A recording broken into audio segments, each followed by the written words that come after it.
Welcome to the Rawls College of Business Center for Sales and Customer Relationship Excellence webinar, Customering, Managing Experiences in the Era of Disruptions, featuring Joe Pine, co-founder of Strategic Horizons. We now welcome Dr. Atul Parvatiyar. Good morning. Thank you very much, Julie. It is a great pleasure on behalf of the Center for Sales and Customer Relationship Excellence at the Rawls College of Business, Texas Tech University, to welcome all of you to another exciting webinar with one of the very well-known and leading experts on mass customization, customer experience, customer relationship management, and the various aspects of building businesses that help in terms of this current world of multiverse activities. So we have today a distinguished speaker, Mr. Joe Pine. And before I introduce Mr. Joe Pine to you all in a little bit more depth, let me first request our Associate Dean, Professor Mayuk Das, who is the Associate Dean for Graduate Programs at Texas Tech University, Rawls College of Business, to welcome you on behalf of the college. Professor Mayuk Das, please. Good morning, everyone, and thank you for joining us today for this exciting webinar. And on behalf of the Rawls College of Business, I really encourage you to enjoy this an hour session learning about customer experience. As a marketing professor, one of the things we talk about always is what is the value you provide to customers beyond just the functional and obviously the product value. And to some sense, it all depends upon what kind of customer experience one gets by interacting with the products. So instead of wasting too much time, I would like to thank Mr. Pine to join us today. It's an exciting to hear from him. I would like to thank Dr. Parvatiyar, Dr. Madhuravan, Dr. Graham to kind of talk about the good things about this, and I hope you all enjoy. Also, thanks to Ms. Julie Das and Mr. Matthew Winfrey to kind of help with the technical support and other things that goes with a successful webinar. I look forward to hear from you guys. Thank you. Thank you, Dr. Das. Let me also introduce to you all our Associate Vice President for Innovation and Entrepreneurship at Texas Tech University, Kimberly Graham. Kimberly is the person who runs is the director for the Texas Tech Accelerator Program and of the Innovation Hub.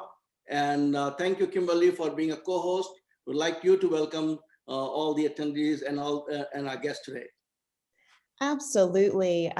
Thank you. We really love and enjoy participating with the Center and the Rawls College of Business in hosting webinars such as these, because we find that they are incredibly they provide incredible value to the learning process. My role is really in supporting innovators and entrepreneurs here at Texas Tech. And, this experience economy that Mr. Pine will be talking about today, I think is really important to how startups develop and understand who their customer base is. We talk a lot about customer discovery and understanding really that product market fit, how that works.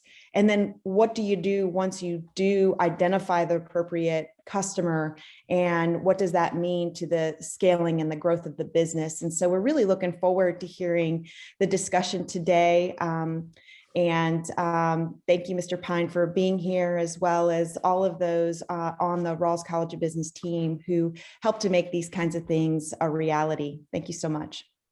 Thank you. Thank you very much, Kimberly. Greatly appreciate it.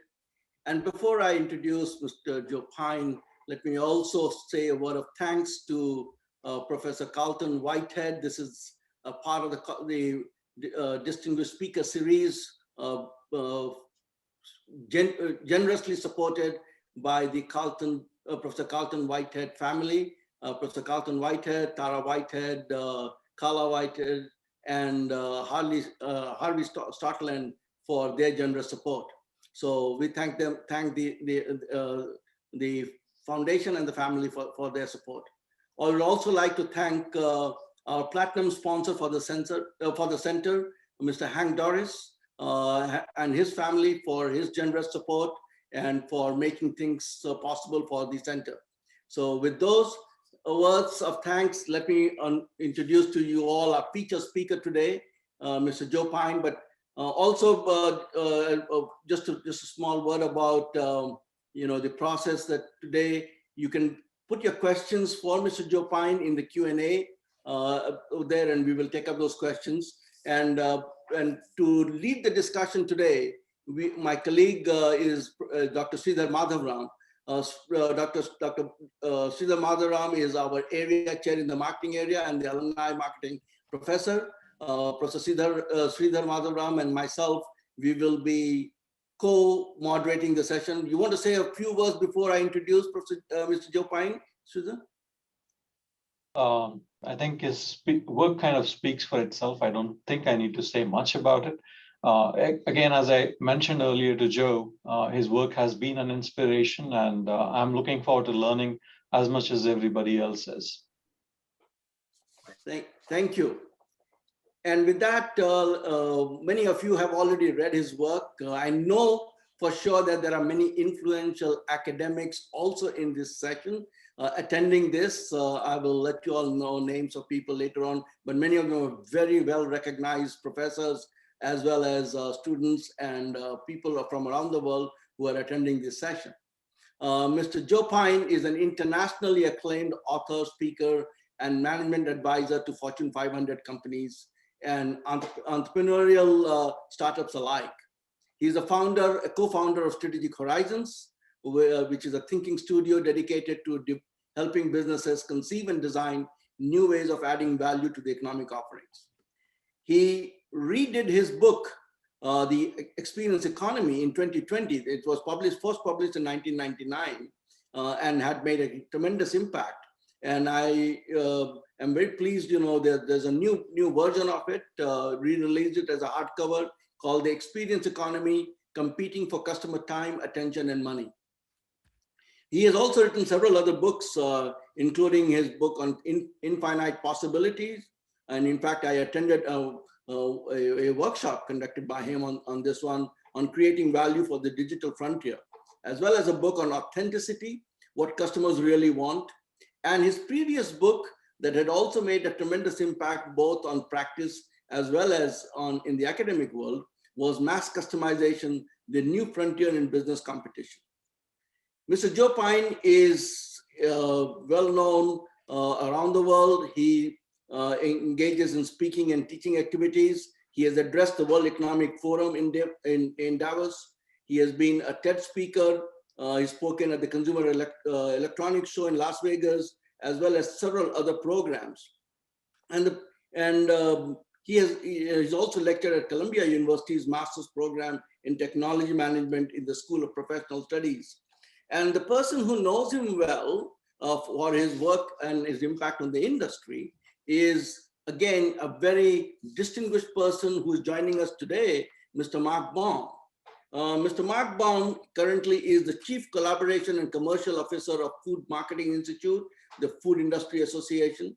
And Mr. Mark Baum, we had the great privilege to host him just about a few months ago when he spoke on the disruptions in the supply chain after the pandemic and how the industry pivoted to kind of serve it.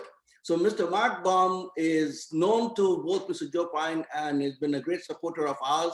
I would like to request him to say a few words about the impact of Joe Pine, and you've known him for a long time. I have, and thank you, Atul. What a pleasure and an honor for me to say just a couple of words about Joe this morning as maybe a setup to this conversation from an industry standpoint, from a business standpoint. I first met Joe in the early 2000s, shortly after he co-authored The Experience Economy.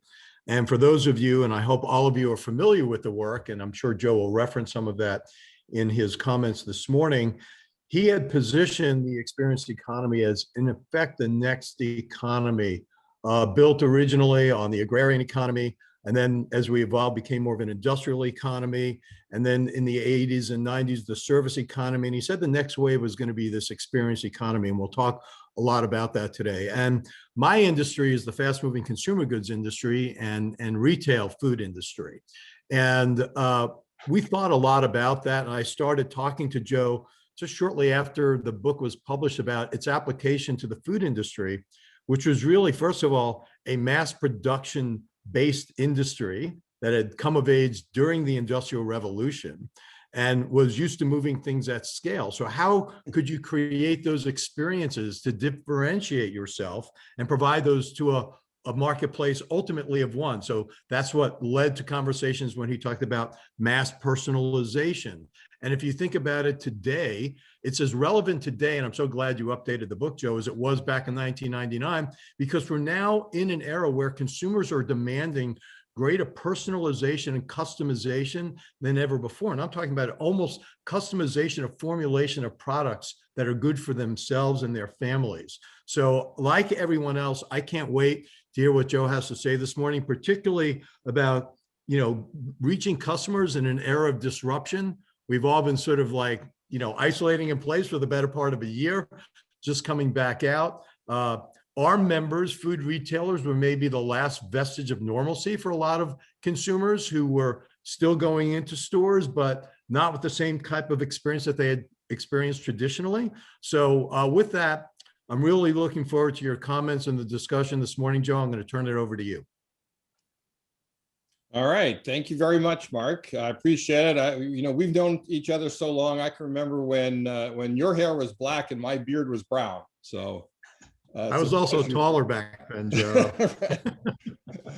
So I look forward to continuing the discussion. What I thought I would do is start by just providing the context, and I assume you can see my screen now, just to verify that. And so I want to provide a context for our conversation between us and talking, just laying the groundwork of what the experience economy is and what's it all about. And so this is the core framework in the experience economy that Mark just laid out, about how we've gone from an agrarian economy based off commodities to an industrial economy based off goods or a service economy. And today we're in an experience economy. Back in 1999, I talked about the nascent experience economy, the forthcoming, the emerging experience economy. But now you can say it's really here, despite the pandemic, right, which really shut down the experience sector of the economy. That's what was hit the hardest. But people just moved their experiences from out there to in here, from physical to digital, from social and communal to familial and individual. But we still desire all these experiences. There's tremendous pent-up demand for these experiences. And the key thing to understand about this framework, as Mark alluded to, and a tool as well, is that experiences are a distinct economic offering, right? If you remember nothing else from the time that you're in this webinar today, remember this, that experiences are a distinct economic offering, as distinct from services as services are from goods.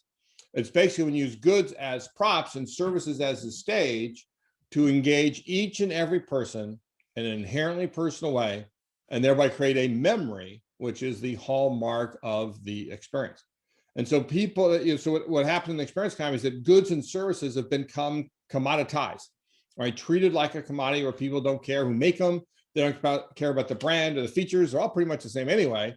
They come to care about three things and three things only, and that's price, price, and price.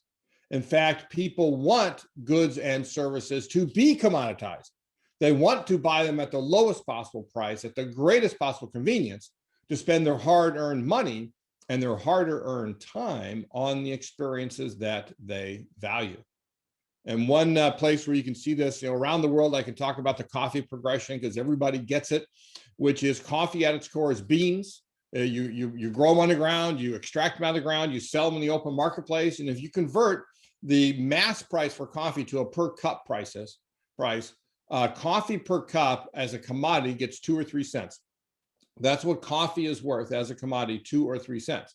But it's what farmers get. But you roast them, you grind them, you package them, you put them on a grocery store shelf somewhere. And now as a coffee manufacturer, you get 5, 10, maybe 15 cents per cup of coffee. But and then you take those coffee beans and you brew them for a customer in a vending machine, a corner diner, a kiosk, bodega, brown cafe, 7-Eleven somewhere, you get 50 cents, $1.50 per cup of coffee. But surround the brewing of that coffee in the ambiance in the theater of a Starbucks, for example, and how much are you now paying? I mean, $3, $4, $5. And that's the progression of economic value, where you're going up several orders of magnitude more value as you shift up because you're creating more value inside of customers. Now, one thing I want to be very clear about, though, is when I'm talking about these distinctive experiences, these memorable experiences, these engaging experiences, what I'm not talking about is CX. You know, a lot of companies have this office of CX and CX managers and that. And when people use the abbreviation customer experience, right, CX, they don't tend to mean what I'm talking about. Generally, what they mean is let's make our interactions with our customers nice and easy and convenient, right? That's what CX is all about. And those are all well and good. They're great things, except they're service characteristics. They're not experience characteristics. When you really shift up beyond services to experiences, where many companies are adding CXOs or chief experience officers, then you need to recognize that nice is nice, but rarely does it rise to the level of memorability. And if you don't reach inside of people, engage them, and create that memory, then you haven't staged a true distinctive experience. And when we make things easy, often what we do is we routinize things for employees to make it easy to serve our customers, and that gets in the way of being personal. And experiences are inherently personal. Experiences happen inside of us in reaction to the events that are staged in front of us. And finally, convenience is the antithesis of what I am talking about. Convenience means get in and out as quickly as possible, means companies want to spend as little time with customers as possible, and customers want to spend as little time with the company. Instead, with experiences, you need to recognize that what people are really buying is the time that they spend with you. That time well spent is what experiences are all about. In fact, you could draw a line between any one of these economic offerings and talk about all the shifts. There's a table in chapter 1 of the book that does exactly that, show you all the distinctions. But one of the things we put in the new book is to recognize that the key distinction between services and experiences is that services are time well saved. Nice, easy, convenient, get in and out as quickly as possible, do it better, do it faster than I could do it myself, while experiences are about time well spent. The people actually value the time that they spend with you. That's in fact why they're increasingly willing to pay an admission fee for that time, which really sends a signal that, hey, this is a place worth experiencing. So you need to think about how you stage time well spent versus merely provide time well saved. And the other key thing, and how I originally discovered this, both Atul and Sridhar mentioned my first book, Mass Customization. And that's how I discovered this progression of economic value, because I recognized that when you customize a good, you automatically turn it into a service. If you look at the classic distinctions, goods are standardized, services are customized. They're done just for a particular person. Goods are inventoried after production, but services are delivered on demand when the customer says this is what they want. And goods are tangible and services intangible, but part and parcel of mass customization is the intangible service of helping customers figure out what it is that they want. So if you mass customize a good, whether it's a Nike shoe, a Dell computer, a cup of Coca-Cola, and a freestyle machine, a Lutron electronics, lighting controls, whatever it might be, you're helping customers figure out what they want. Then you make it, then you deliver it to them individually. And the same way, if you customize a service, if you design a service that's exactly appropriate for this customer, exactly what they need at this moment in time, then you can't help but turn it into a memorable event, right? You make your customers go, wow. And that's what an experience is all about. And so customizing is really at the core, at the DNA of this entire progression of economic value. And the essence of mass customization, of low cost, high volume, efficient customization, is that you have a portfolio of customers. Every one of them individual, every one of them unique, every one of them deserving to get exactly what they want at a price they're willing to pay.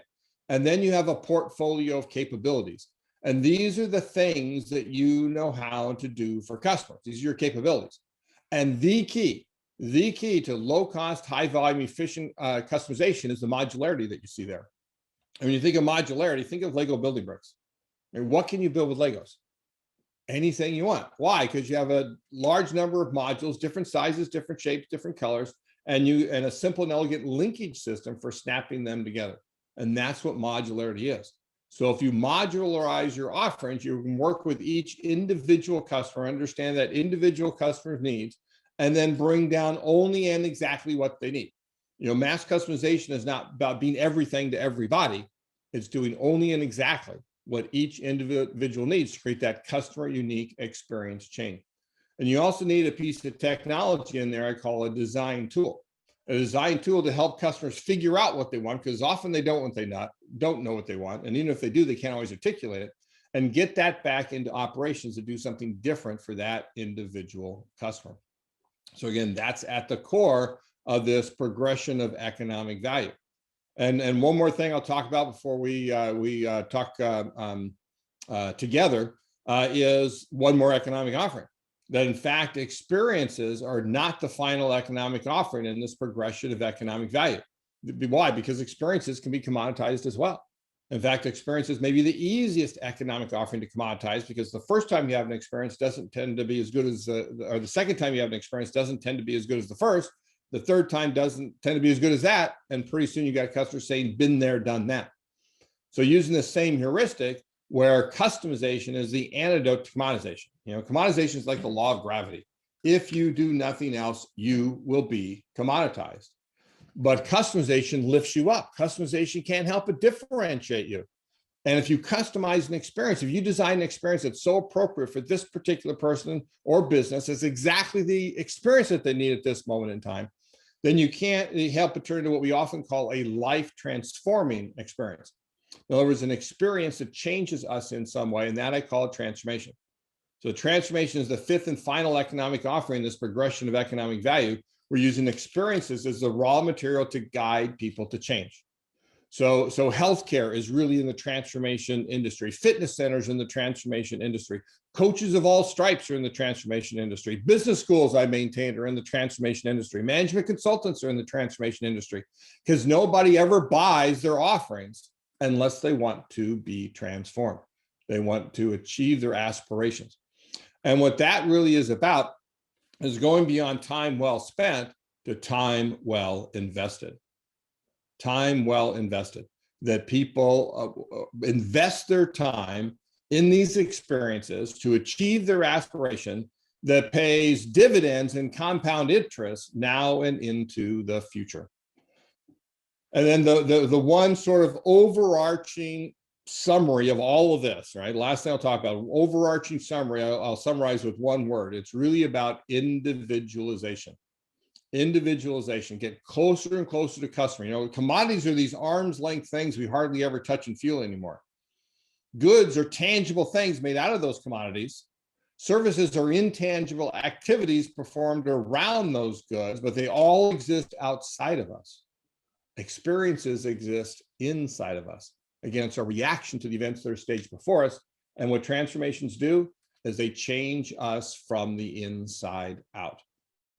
And so every company, every business needs to understand what business are you really in, and determine if you're in the commodities, the goods, services businesses, in which case you're going to be commoditized, the experience business, which could last for a while, but even that'll be commoditized, or are there in fact opportunities to help your customers achieve their aspirations? Because there's no greater economic value you can create than to help customers achieve their aspirations.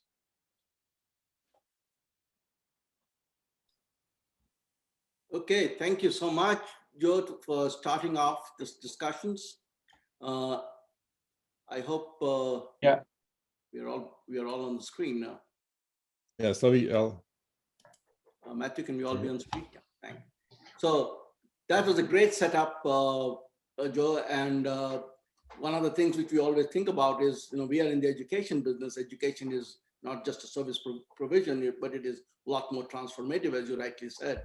You know, and sometimes the question that arises in my mind is, for example, when somebody goes to a beautician and comes out and people say, "You're looking beautiful," who do you really compliment, the beautician or yourself? Same way when you're going into the, let's say to a health, fitness center, you come out and people say, you're looking great. Who do you really want to compliment? So my question to you to start off the discussion is that transformation has a very interesting aspect of it, that who do you really compliment in the transformation? Is it you yourself who've been through the experience and transformation, or the transformation provider? So I'm going to start off this discussion and then probably let other people talk about it. Well, most transformations go much deeper than the sort of cosmetic transformation you're talking about, but of a beauty salon. Although, of course, you have a certain raw material that you've got to work with. But when it comes to fitness centers, I mean, actually, absolutely, you compliment the person being transformed or other real healthcare and so forth, because there's an old saying that you can lead a horse to water, but you can't make him drink. Right? In other words, you as a transformation elicitor or transformation guider can do all of the right things, but if that person doesn't want to be transformed, right? If they don't come to the fitness center, if they don't do their reps, even though somebody's yelling in their face to get the reps done, they still have the choice of staying there or leaving, right? How much they do. If they don't do it, then they will not be transformed. It's why we use the term guide, right? The economic function of transformations is guide, just like for experiences at stage, services it's deliver. You're guiding the customer to achieve that aspiration that they have, but they have, in the end, they have to do it.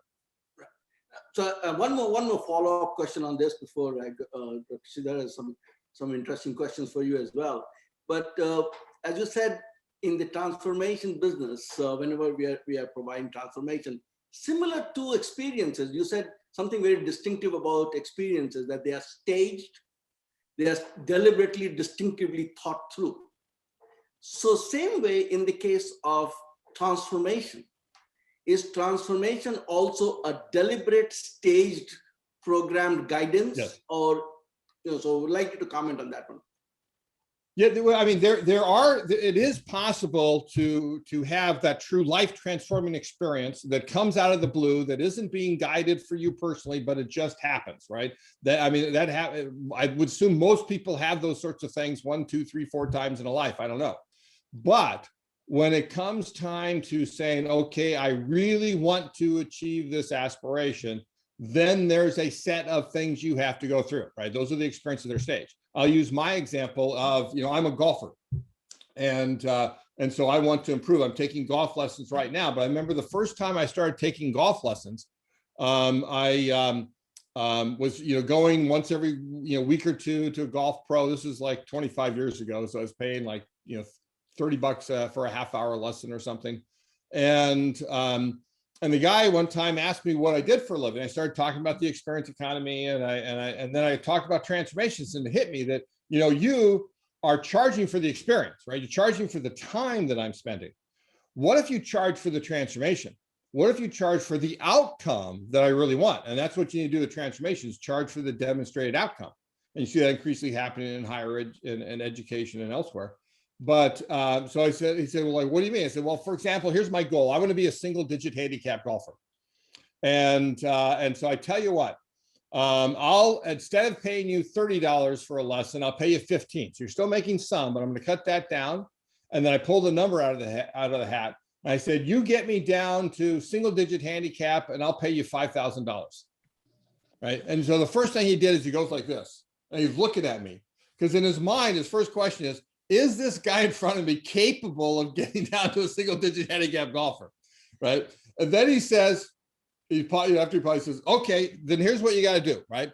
You're going to come in and take a lesson every week this summer. I'm going to give you a set of exercises that you're going to do. You need to practice 3 times a week. I don't care how often you play over what you want, but you need to practice 3 times a week. We're going to go on the course and do course management and all this. And like, these are things that he never said before, when he was happy to take my $30 for a lesson, right? Once he realized that his income was dependent on my outcome, then he said, okay, this changes. And that's where that intentionality comes in. Now, here's the intentional things that we're going to do. It becomes a program rather than, more of a happenstance lesson. And and that's true. It's emblematic of basically every industry that's in the transformation industry.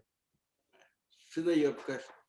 Yeah, thank you, Atul, and thanks, Joe, for very succinctly and effectively summarizing the progression that we have seen over the last more than a century.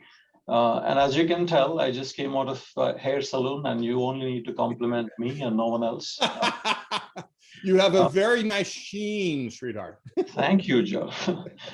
I kind of wanted to talk a little bit about, you've had a very distinguished career, more than 3 decades, and you have consulted for many Fortune 500 companies.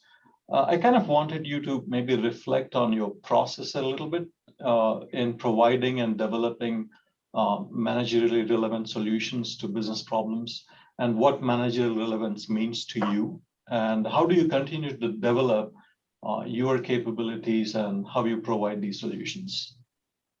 Well, that's a big question. One of the things that I am very keen on is everything has to be applied. I've written a number of truly academic articles, but I'm always like, okay, what's the application? I'm a business guy. I talk to businesses. This is what I'm about.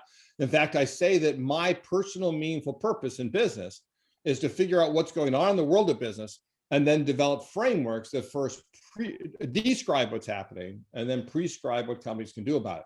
And that's part of the answer too, is I'm frameworks based. What I do is develop like the progression of economic value, the mass customization design tool. Everything I do is a framework. I'm often talking to somebody and I go, oh, that's a 2x2, right? As you realize that once you've got this, I was reading something the other day where they talked about they had these 2 things and there's some similarities, some odds. I said, well, that's a 2x2, and you got to figure out what the axes are to figure out what else is going on. So I'm often doing that. And a lot of it is, I'll say, is pattern recognition. I've got an applied mathematics degree as my bachelor's. And the one thing I really, at the end of the day that I still use, I don't use algebra that much, or calculus certainly, but I still use the pattern recognition that I talk. I remember a class called model making. And so I look at what's going on in the world. And from both working with clients, from visiting experiences, every chance that I get, I'm always trying to experience things. From reading, I read. I got over 30 magazines that I read. I got 3 newspapers. I got all these, not hundreds, but scores of books every year that I'm, if not totally reading, I'm heavily browsing through, and all that sort of is grist for the mill until you see a pattern emerge. Although I'll also say there are sometimes that I'll look at one thing and it's just a data point of one, but I say, that's a principle, right? Even one thing gives you a principle that you can apply. And so I'll mention also that I do tell companies that, not to practice best practices, which is to copy what others are doing, but rather to do best principles, which is looking at one company is doing in its situation, in its circumstances, in its industry, and then extract out the principle, then apply it to your business and its situation and circumstances and industry. And then you can see how that would apply. And that's how I think a lot of innovation really goes on. So hopefully that's an answer to the question. No, absolutely. And I think the point about frameworks, again, the way people can visualize, maybe in a more simplistic manner than the problem itself. Sometimes it can be very complex. It can be very muddled. So I can see your point in terms of the frameworks. When you are doing this, again, you kind of talked about your own process. Did you ever see this happen in a real time? Like you have this, you're kind of talking to somebody in an organization, and then you have the framework that's coming out, but their aha moment. And how do you deal with some of those things? Did they have a what moment? The aha moment. Okay, now I see it. Kind of right. Yeah. I always try to do, and I think I accomplished that with the progression of economic value and the copy regression, is the ideal is to make it so obvious that people just go, yeah, I get it. When the experience economy first came out in 1999, I used to have to argue with people that this was going on, right? But now you see it, you say it, and everybody recognizes that, yeah, I can see that. So you want to lead them in that direction. But then once you get that aha moment, you want to make sure that you sort of pounce and say, okay, what does that mean for you? What are you going to do about this as a result? It can't just be something I recognize and then not take advantage of and not do something about. And so that's what I try to do with my speeches and workshops, is to get people to that recognition that, hey, the world has changed from the way we grew up. We have to think differently. We have to do something differently about it. and now is the time to do it. Thank you, Joe. And also kind of want to talk about, your work on mass customization, and you're talking about customering as the next stage in the shift to mass customization. What differences do you see between consumer markets and business markets? And let's say, again, I really didn't think when I read your work, you distinguished it that way for my own work. So how should organizations in the business markets go about customering? Talk about the differences a little bit, and then. And if I may just add, because some people in the audience may also be interested in knowing what is customering from your perspective. Yeah. So let me start with that. Tool is it's sort of we've rewritten the experience economy over the years. I want to rewrite mass customization, and this, I think, is the basic hook, is to recognize that today there are no markets, there are only customers. A markets, as commonly conceived of in business, are a convenient fiction for companies who don't know who their customers really are, and that they are individual living, breathing customers. A customer is not part of a market or a segment or a niche or a persona or a generation or a demographic or any other agglomeration of anonymous buying units of indeterminate size. A market is an individual living, breathing person, or Sridhar, if you're selling to a business, it's an individual, corporeal, active entity. And we have to ascend to the proposition that all customers are unique, unremittingly, undeniably, unalterably unique. And that means we have to stop marketing and start putting into practice the principles of customering. Right, so customering, right? My partner Jim Gilmore actually made up that term. Right, it's a great term for thinking about it. That customering is when you work with each individual customer on that individual basis, designing the offering for them, and then providing that to them. It incorporates the progression of economic value as well, because as I talk about, that individualization aspect is that commodities are traded in markets, and they'll say, okay, that's a true market, a commodity market, where you have no idea who the customers are. You just sort of send the stuff out, and it gets bought on these platform markets and that.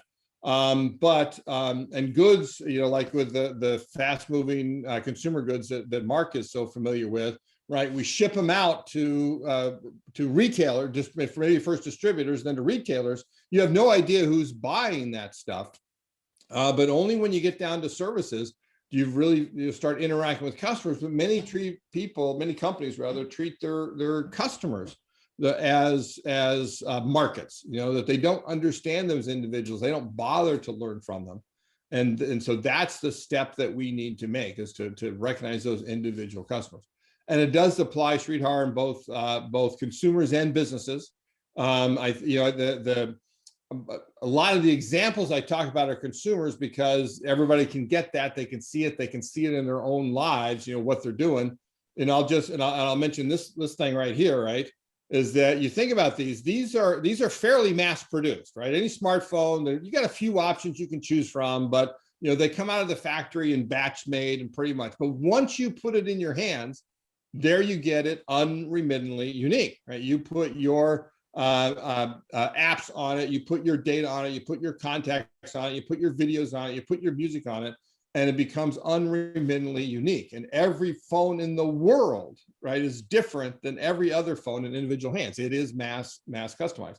And we're getting used to that as individuals, that you sort of get that snowball effect where people say, well, if I can get it done just for me here, if I have all these on-demand apps, right, getting to mass customized service, I can summon a car, to my exact location with the wave of a finger. Why do I have to put up with all this standard crap over here?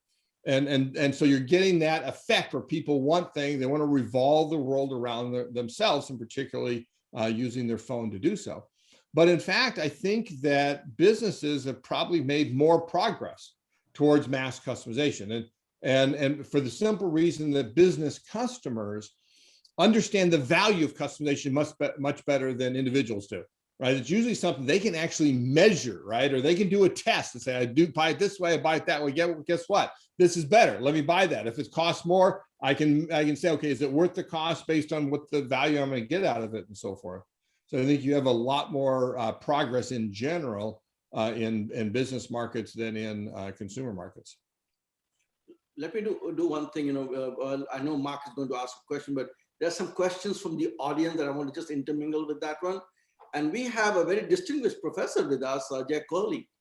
He's a professor at Georgia Tech.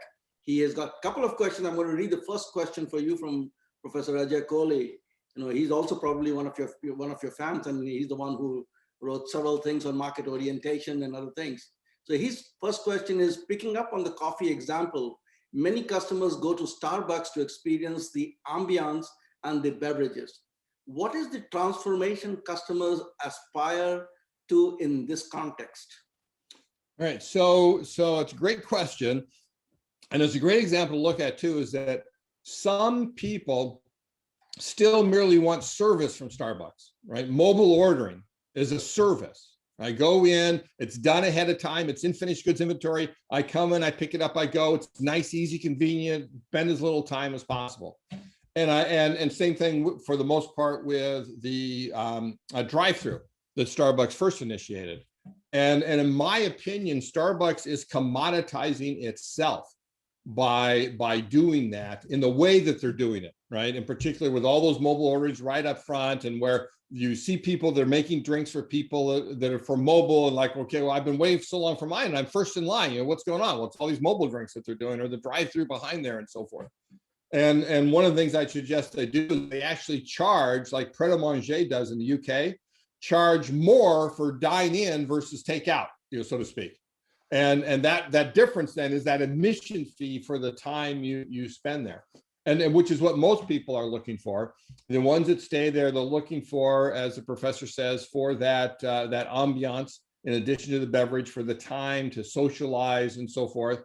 And are any of them looking for a transformation? Well, some might happen. There's some people, I'm certain, I know of zero instances, but I'm certain of this. There are people who've gotten married because they met at a Starbucks, right? I'm certain of that, even though I don't know any examples, right? That's a transformation. There's some that, and if you think about the logically progression, what would be a transformation? Well, there's a couple that come to mind. One is actually a transformation of weaning me off of caffeine. That I'm too jittery. The doctor says I gotta cut down on caffeine. My heart's races too high. And so one of the things Starbucks could do, right, because they know your order, right? That with the app and with the card that you're doing, is they could put in a plan that says, okay, over time, right, every time you order, we're going to imperceptibly lower the amount of caffeine in there, right? So you don't feel this big difference, but then over like 3 months, say, you're going to be drinking decaf and you'll be fine, right? That could be a transformation that they're looking for. The other obvious one is two ones. First of all, you can say people are transformed into coffee aficionados, right? There may be a word for that. Like an enophile for a wine lover, a cigar aficionado. I'm not sure what it is for coffee cravers or whatever. But certainly some people are, well, I'll tell you the term I've heard. It's coffee snobs, right? Some people are turned into coffee snobs. Some people look to do that. They sort of say, wow, I really like this. Let me learn as much as possible. The Starbucks Reserve roasteries that have the coffee flights, like you would have wine flights, and be able to tell the differences and teach you that sort of thing. So there's an absolute transformation that can happen at Starbucks, and people do pay extra for those coffee flights and so forth. But the other one is turn me into a barista, is show me how to do this. And I don't know of a Starbucks offering that does that, but in Italy has one, right? They have an offering, for consumers that will teach you how to be a barista. You can be a barista in your own home or get a job on it and so forth. And there are a few others around the world like that. So I think those are all potential transformations and actual transformations that happen in a Starbucks. Mark, you had a question? I do. I'm going to sort of shift to something that's been vexing to me within the industry, Joe. And you talked about convenience being the antithesis of experience. And you just used an example within the service model of Starbucks. Right. There is no doubt that we are entering an era of the convenience economy. And perhaps the epitome of that is the rise and the dominance of Amazon.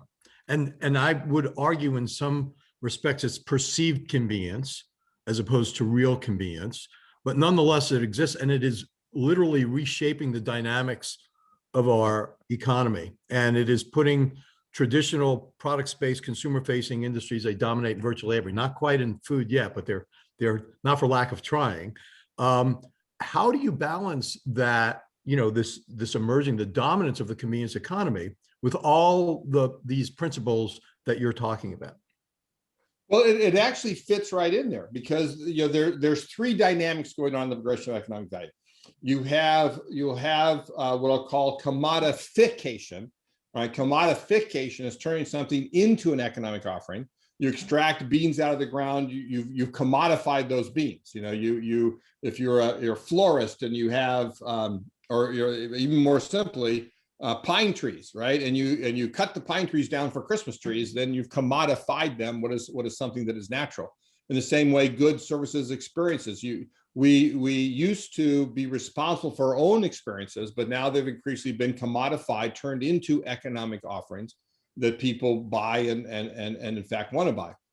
Then the second one is commodization, right? So commodization is where it sort of lowers the value of what you're getting because there's little differentiation between you and others. So your price tends to get more towards market pricing versus value pricing, right? And that's the effect that goes on with Amazon and with others, is that they are, in fact, Amazon is the greatest force for commodization in the world. I used to say the internet, but now you might as well say Amazon, right? Because people can instantly compare prices from one vendor to another. They get all the information in that and they go, boom, one click and I'm done, right? They've made it convenient. They've made it very valuable. And it is a great thing because it's like, I used to have to defend Walmart in front of many audiences, and Starbucks for that matter, versus independents. And one of the things I say with Starbucks, you don't understand, when Starbucks opened its first coffee place, there were 500 independent coffee places in the country. Right now, there are tens of thousands. Starbucks put them into business. They're not taking them out of business. Right? Walmart, on the other hand, does put. It's not actually Walmart. It's the decisions that individual consumers make that has put out of business many mom and pop retailers, particularly in smaller downtowns. In that, but they have lowered tremendously the price of being able to put goods, to buy goods and at least some services.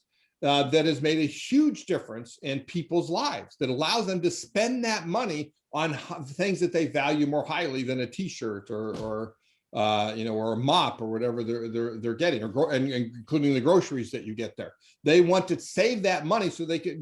There are families that are able to send their kids to college because Walmart exists, for example, or they can go to Disney World instead of Six Flags because they've saved so much money at Walmart and Amazon and all these other things. So that's really what's going on. You see this bifurcation of the market, even though, like in Starbucks, in some cases, it's within the same company. I want a service sometimes and experience sometimes. But there's a bifurcation to when I want to buy you as a commodity and when I want an experience. And then customization being the last dynamic to help enable you to shift up there because you are differentiated. Atul, can one other thing, Mark? Yeah. One other thing, if I could say, is because you're in food retailing and that, what I think is the greatest, and you can tell me if you agree or disagree, the greatest retail format, not just in food, in any retail. I used to say it was American Girl Place. Now I say it's Eataly. And Eataly is amazing. I've been there around the world. They're the most vibrant places in the world. I mean, if you would effectively call them a grocery store, right? If you look at what is this, it's a grocery store, but it's the best retail. And one of the reasons is it has all 5 economic offerings, right? They sell the commodities, the produce, the apples and the fruit and all of that, the flour, and then they sell the packaged goods, right? Make the pasta out of the flour, give you bags of salad and so forth. They sell services such as to-go orders that you have, as well as the merchandising, checkout, all of that is service. Then they have the wonderful experiences of the cafe, of the restaurants in there, and in some cases an admission fee museum, and then even a transformation of a cooking school, of turn me into an Italian chef. Yeah. All in this most amazingly vibrant, where you're just walking through and finding all of this stuff that I just find it an amazing way. And I think it's a sort of a shining light in retail overall. Yeah, so it does combine all of those 5 elements that you've been discussing. I will just say this, because I'm supposed to be sort of neutral about these things, but I like you, watched Walmart come to dominate brick and mortar and defended what they were doing. And I've learned that they don't roll up Main Street and put good independents out of business. And I'll just say this, at the end of the day, there will always be a place in the winner's circle for good independent operators. Yes. And one of my greatest food retailing heroes on the planet is a 3-store operator in South Central Ohio. And what's the name of it? Dorothy Lane. Dorothy Lane? Dorothy Lane Markets. All right, I'm gonna have to look that up. With me. I know, not too far from your neck of the woods. And it'll take you about 2 minutes when you get there to understand why I just said that. Okay. Super. Interesting. Before I ask Kimberly about, she's going to talk to you about some innovative and smaller companies, implications for this, but carrying on the retail front a little bit more, one more thing, Joe, to ask this question that, you got 2 different formats that are emerging. Of course, the retail itself is becoming very challenging. Many retailers are not existing. Many of them are transforming. But there are 2 interesting formats that are emerging. On one side, you have the old sustainable, and for that reason, I would like the example of Harrods in London. Harrods has always a destination. Even if you're a tourist in London, the first place they are taken to is Harrods. And Harrods is a great example of it being a theater. There is a lot of activities going on and different staging happening in experiences at multiple levels. So you have the large department stores, multiple floor department stores such as Harrods on one hand. And then you have stores which are creating neighborhood experiences, whether it is in Seattle area, there are stores which is almost like people going for lunch to pick up your lunch food. So what you have on the convenience of Amazon Go on one hand, and then you have these smaller neighborhood stores that are drawing in the office crowd instead of they going to the restaurants, people coming to the restaurant. To the grocery store to pick up their immediate cooked meal. So what do you see is going to be in terms of these 2 formats that are emerging versus the standard big box retail? How do you see that experiences being developed and anything that you see from there? Yeah, well, like Mark says, there's an absolute place for those. And one of the things it brings up is, you mentioned my other books at the beginning, Atul, but one is the one on authenticity. Sorry. Is that Walmart may be fantastic, but few people are going to say it's the most authentic experience they have is going into a Walmart, even though they're saving a lot of money. And you get that from those mom and pop shops and those smaller places where you actually get to talk to the owners, that they're around, that the people are personable and so forth. And authenticity we talk about is really as the new consumer sensibility for the experience economy. That as life becomes more of a paid-for experience, people increasingly question what is real and what is not, and increasingly they don't want the fake from the phony; they want the real from the genuine. And so they're seeking that authenticity out there, and that's one of the reasons why you see that in retail and in many others. I mean, the rise of organic produce is in large part because it's more authentic than mass-produced, shipped across the world produce and so forth. So question related to that, can authenticity also be staged? Just curious. If you say authenticity is one of the distinguishing reasons why people choose somebody, then can I stage my authenticity? Absolutely, absolutely. There's a wonderful book by Dean McCannell called The Tourist, and then one of the chapters is staged authenticity. So it's good to read that, and we take off on that and other things. So I'll give you the basic core of the book, authenticity. I mean, most of it is models and frameworks for how to, what we could say, render authenticity, which is the same as staging. What render means is make out a whole cloth.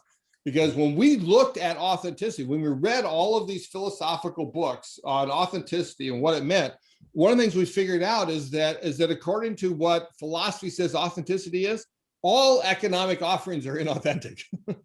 All economic offerings are fake, right? Because they are made under the dictums of society, that they're done for economic profit, right, which is the definition of selling out, doing something to make a buck rather than because you want to do it and so forth.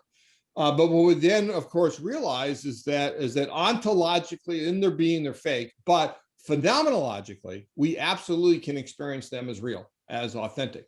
And so what you have to do, and why we use the word render, right, very similar to stage, is that you have to manage the customer's perceptions of authenticity when they come in. It's why when you go into a Starbucks, you see all this fair trade stuff. You smell the coffee beans as part of it. They tell you where they're sourced and so forth. And then there's many smaller independent places or smaller chains that go even far beyond them in terms of what they do to render them authentic. So that means we need to learn theater to be Yes. in a good position to kind of render things, right? Right. So lot to learn from theater and how you stage things. Right. So, right. And that's why we use the word staged, right? Is that once you understand that experiences are staged, which simply means you are intentionally designing them, then you recognize, well, that means work is theater, right? And that's not a metaphor. I don't mean work as theater. I literally mean work is theater, that whenever workers in front of customers, the guests, the audience of the experience, are on stage, I need to act in a way that engages them. And a lot of that is I'll say the how versus the what. What are the functional activities that we have to do? If we're in a grocery market, we have to, inventory product, we have to straighten it out, we have to price check it, we have to check out and all that. Those are the functional things.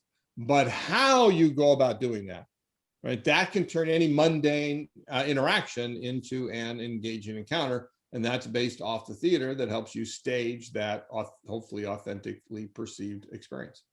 So Joe, can I ask a question building on that, Atul? So there's this conundrum in our business right now. So there's been this shift in consumer food values, to your point, away from just price, taste, convenience, which are just table stakes, to things like health and well-being, food safety, social issues, animal welfare, human and workers' rights, et cetera. And it's got to be wrapped in this veneer of transparency and authenticity. And we like to say consumers can spot a phony coming from a mile away. So for a lot of these emerging brands, you were talking about these natural organic specialty products, it's just how they wake up in the morning. They don't make those distinctions. It's part of their purpose. We talk about return on purpose, like we talk about return on invested capital. Excellent. How do you get a 125-year-old industrial revolution era company, large cap CPG companies, to have that authenticity, staged or otherwise, and have that confidence and credibility with consumers? Well, it's difficult, right? Particularly if you come from that, right? It's very difficult. You think about like Kraft macaroni and cheese. How Velveeta? Let's talk about Velveeta for a second. Is that really cheese? I think they called it a cheese product. And I can still remember once seeing on a grocery store shelf, it was Kraft macaroni and cheese made with real Velveeta. I'm like, what? So it's very difficult to be able to do that, but it's not impossible, and you have to move the ship slowly. And a lot of it relates to exactly what you said, Mark, which is first thing you need to do is have a meaningful purpose. And so purpose is your raison d'etre, right? Your reason for existence beyond making a buck. Most companies have a meaningful purpose. They just don't know it. They have never figured out, and then they don't promulgate it, right? You need to, so I always say in the book, we talk about you need to be true to your heritage is one of the key things to being true to self. So you need to look at your heritage, understand what you're about, and pull forward what is this meaningful purpose so that aligns what everybody is doing. And then you know, okay, here's the North Star, the self to which we must be true, right? This is it. And if it goes against this, we don't do it or are going to be perceived as authentic. And obviously, one of the ones that you talk about that has done a very good job of that in the last 5 or 10 years is Unilever. And talking about what they're, they're really coming up with a purpose and recognizing that they have to. I'm trying in my mind to remember exactly what the statement is, but I can't remember it off the top of my head. But they have a great purpose statement of what they're about, and it allows them to shift it. They're not perfect and so forth. You also get issues like Unilever owns Dove, right? Yes. Right. So you got Dove with its wonderful marketing campaigns around beauty, And then the same company owns Axe with its wonderful marketing campaigns on how women are objects, right? Within the same company. And eventually you're gonna have to figure out if their meaningful, Dove fits with their meaningful purpose, Axe does not, at least how they market it, right? Whether the actual product does. Think they own Ben and Jerry's, okay? They don't speak for Ben and Jerry's. And I love that you raise them as an example, Joe, because they're part of their purpose is being good for people and the planet. And today is Earth Day 2021, and they're like the poster child for good sustainability practices. Yep. Very important. Kimberly, I know you have several questions related to the startup. How does this apply? And in fact, I'm just going to take this interesting phenomena that Joe was talking about earlier, that is stage and theater.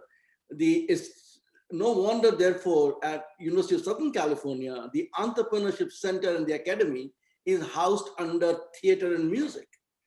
So for the people who are in the entrepreneurial world, how do you see this in terms of training and developing the skills for the people who are budding entrepreneurs? Well, the frontline people very much need to understand that they're on stage. And so the first thing companies have to do is direct workers to act, right? Which means gives them roles to play, help them characterize those roles, and then perform them on the business stage.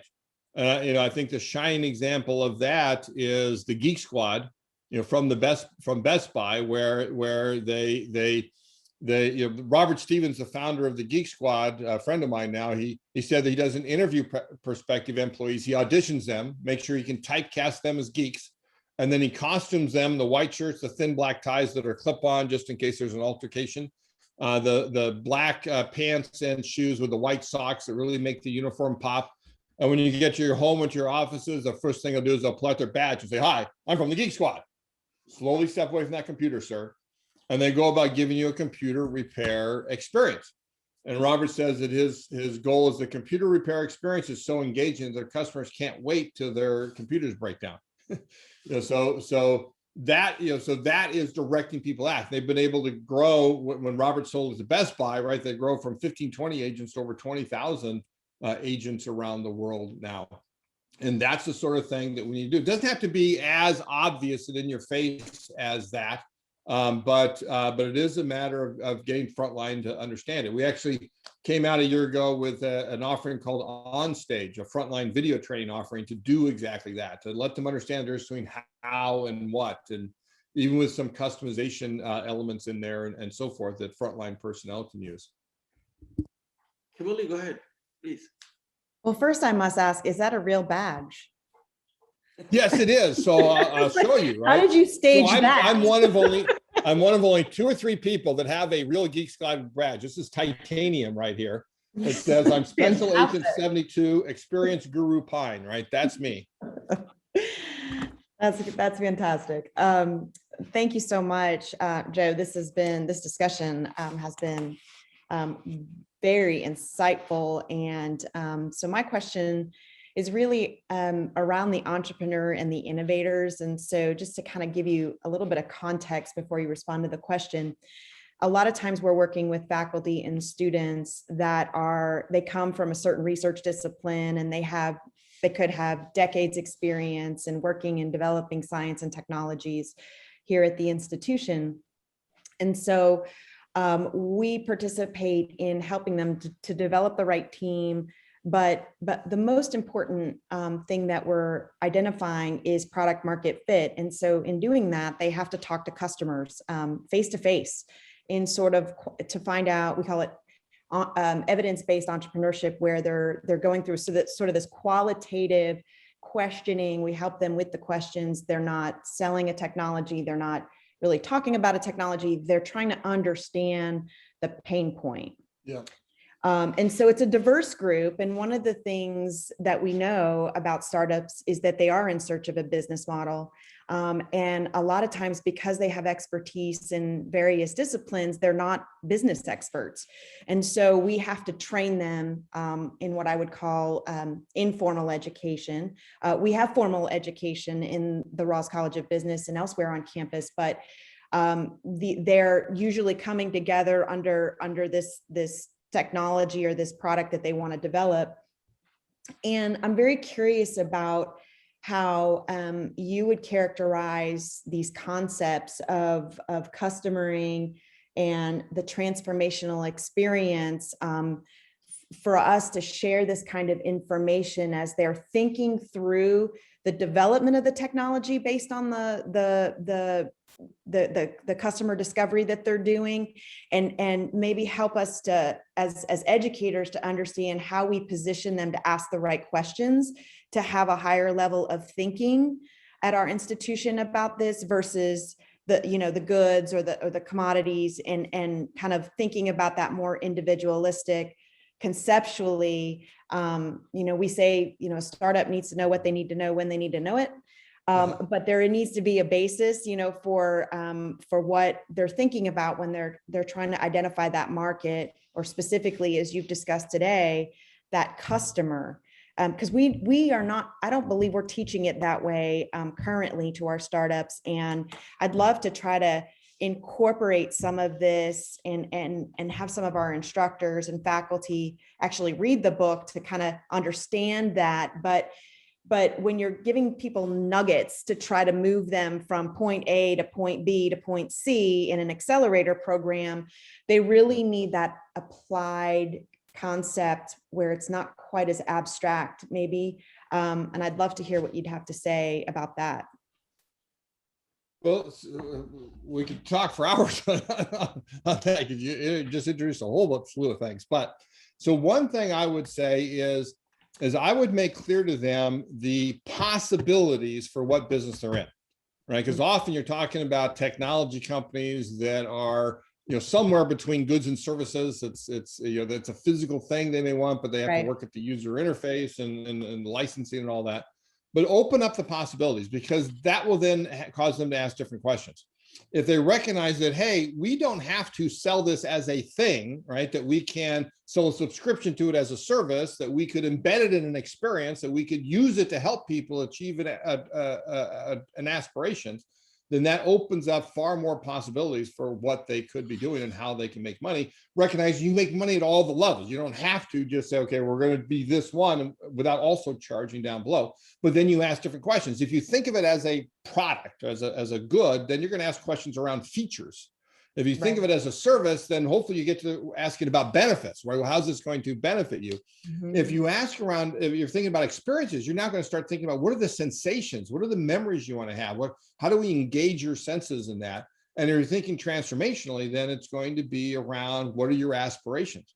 And that's, but I would say for any new company, I would look at customer aspirations, even if you end up selling down here, right? Because a lot of people, they buy products. We basically only ever buy products because they help us achieve an aspiration in the end. And one technique I like to use for that actually comes out of the TQM field. I worked at IBM long ago, right? We worked on total quality management and so forth. And it's the Kaizen technique of asking 5 whys. Right now, that was always used to figure out what went wrong with the process, right? We had a failure, so we asked, why did that happen? We find that out. Why did that happen? And it's not always exactly 5. Sometimes it's 3, sometimes it's 7, whatever. But you get down to where, okay, this is the root cause. Get to the root aspiration, right? What's a feature? What's a benefit they want? Well, why do you want that? Okay, and they give you an answer, although they offer you're going to have to help them draw it out, because they really sometimes can't think that way. But then why do you want that? Why do you want that? And then you get down to some really fundamental things. And people don't, one of the things I think companies don't take into account enough, that at the core of us being human beings and social beings, many of our aspirations are fundamentally social, right? And it's like, you get down to like, why do you want to go to a theme park? And what you ask 5 whys, and what you may finally get somebody to realize is, I want to be a hero to my kids, right? And I can do that in a theme park. I can take them there like, Dad, that was the best day ever, and you're a hero. Well, if you know that that's what they want, there are different things you'll do to even help them become a hero. even causing something horrible to happen. Oh no, the day's lost, but dad saves the day because he's got his app out and so forth. And then it's like, wow. But it takes those, asking those 5 whys to get down to that. You do have to get much more into ethnographic research as well. One of the questions in the chat room from Claudia Ramirez is, are market research processes different, for a customer approach? And yeah, and one is much more ethnographic than asking questions, particularly surveys in that, because again, customers usually don't know what they want and can't articulate it. But if you watch them, you observe them, you can figure that out. Right. And also you need to get down to the individual level. Often what we do is we throw out outliers, right? Instead of recognizing, no, that is tremendous value. That if I'm asking, 100 people something, I got 1 or 2 outliers, guess what? Those outliers could represent tens of thousands of people, right, in the general market. And understanding those is incredibly important. I can still remember back in IBM days doing conjoint analysis, which is getting wonderful detailed information on individual living, breathing customers and then throw it away and design for the average, right? It's just, in my mind, it's horrible, right? Instead, we need to have categories, have places to keep information about individual customers and design, therefore, for customization as well.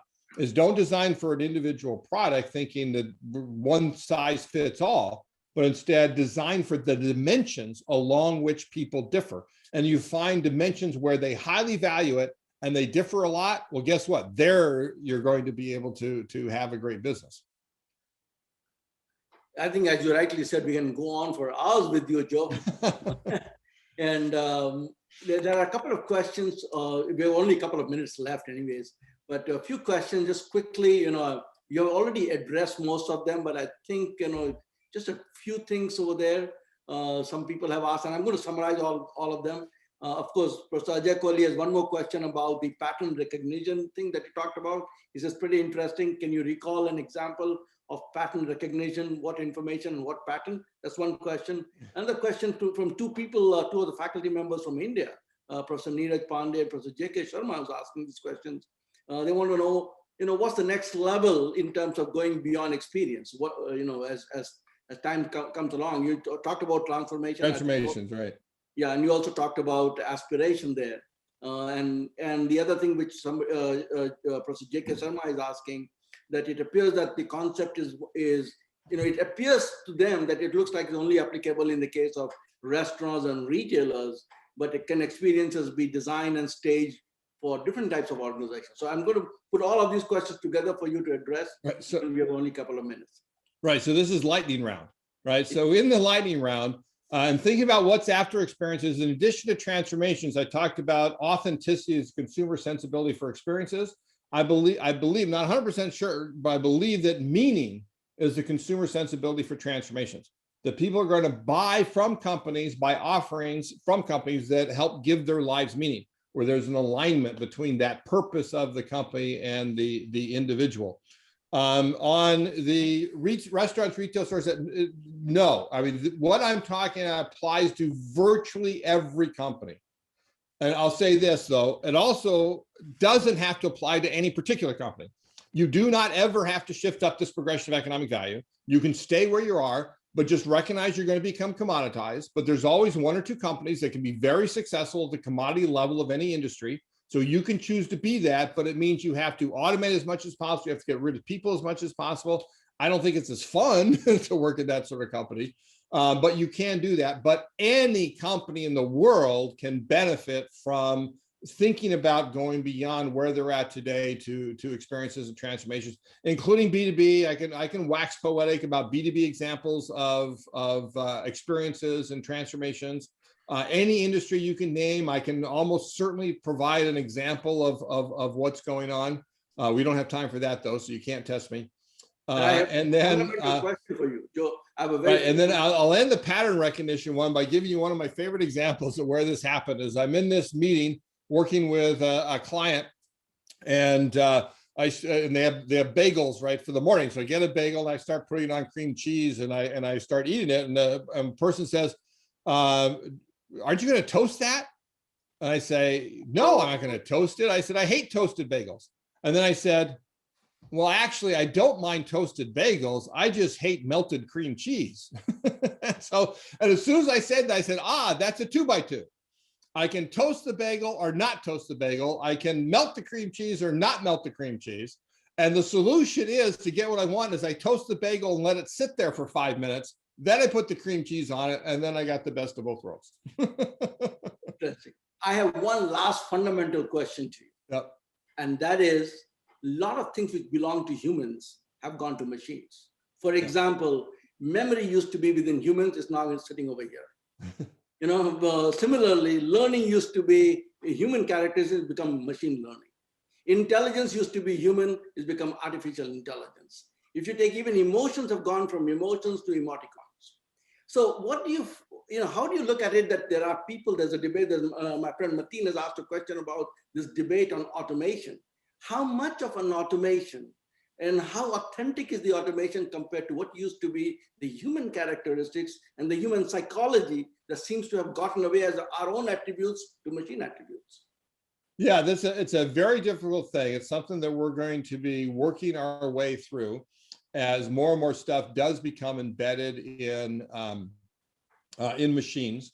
But I think it's something that actually will free us up to other things. I can still, I was going to say I can still remember. I can't remember this. I can remember reading about this, that when writing books were first developed and people wrote, people said, oh, this is the death of humanity because we're no longer going to remember, because they had this oral tradition of telling stories, when in fact it reached much more people and all that. Every technology can be used for good and ill, but on average, they've tremendously improved humanity and human lives throughout millennia. And I think that will continue, enable, and as more of that stuff at the bottom gets automated, it allows us to spend more money, more time on the stuff at the top of the progression of economic value, on experiences and transformations. Thank you very much, Joe. We'll have to get you back again if, of course, really thank you for this. Joe and I, by the way, I did not say that. Joe and I had a tremendous time in Kuala Lumpur, Malaysia. I enjoyed that, yes. 2-day workshop together, and always a pleasure to learn from you, Joe. You have so much of rich experience and observation abilities. And as you rightly said, you are great in framing it, and the frameworks are what becomes very useful, as my colleague, Professor Sridhar Madhavan said, that you have made an impact both in the academic world, and Mark is a testimony to say you made an impact on the practice world. So thank you so much. And I hope it is, for the audience also, it is a tremendous amount of thought-provoking learning, and the dialogue is just begun, and there will be more that will follow. I also want to thank Mark for taking his time, very valuable time, Mark, to come and be in this webinar together to enrich in our experience. Kimberly, thank you so much for your time and your support and your involvement and engagement. Of course, much for us to take it away from here. And also Sridhar for, together, moderating this session. And I want to thank behind the scene, the people who really make this happen along with me is Julie Das, who's you saw her at the beginning of the session. Julie is our Senior Director for External Relations. Also Matthew Winfrey, who manages all the technology, makes it all happen. Thank you, Julie. Thank you, Matthew. Also want to thank my marketing team for April and Michaela, etc., for doing all the necessary creative work for this. So thank you on behalf of the College of Business and the Center for Sales and Customer Relationship Excellence. Thank you, and I appreciate all you. And thanks to the audience. Thank you, Atul. Thank you, everybody. Thank you, Atul.